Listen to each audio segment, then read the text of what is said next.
Tenang kan tempat macam ni? Betul? Kalau hilang, apa yang tinggal kat kita? Kita tak mau jadi macam di bandar macam-macam. Pencemaran air, pencemaran bunyi, pencemaran tanah. Kau bayangkan, kalau bunyi unggah-unggah ni, kita balikkan bunyi kesibukan kota, hon kereta motor, macam mana? Aku memang tak dapat nak bayangkan. Sebab aku dah biasa duduk dengan suasana yang tenang. Aku risau jadi apa-apa nanti dekat tempat kita ni. Jadi, kalau kita lalai, kitalah yang akan tanggung akibatnya nanti. Di sini, di sawah menghijau dan hutan yang mendamaikan, alam menjadi sumber rezeki kita.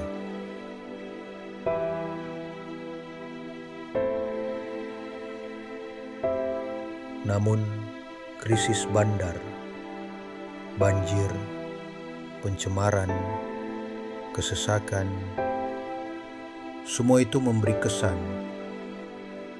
hingga ke kampung.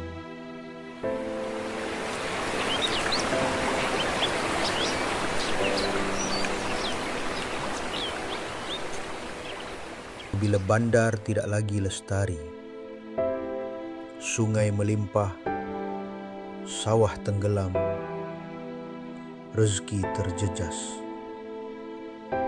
Inilah tanda kita perlu bertindak segera.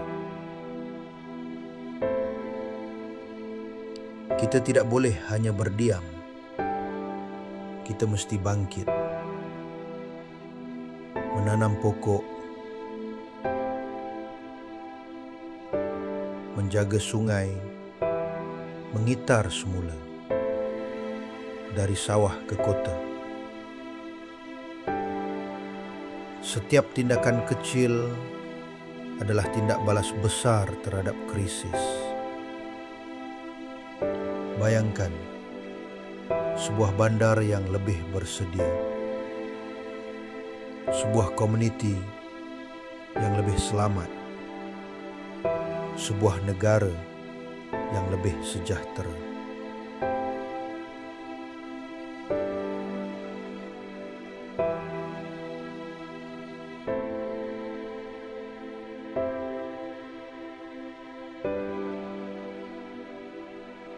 Masa depan itu bermula dengan kita. Inilah masanya kita bertindak. Bersama Kementerian Perumahan dan Kerajaan Tempatan, kita bina bandar yang lebih selamat, komuniti yang lebih kuat, dan masa depan yang lebih sejahtera. Hari Habitat Sedunia 2025. Kota bertahan, komuniti sejahtera.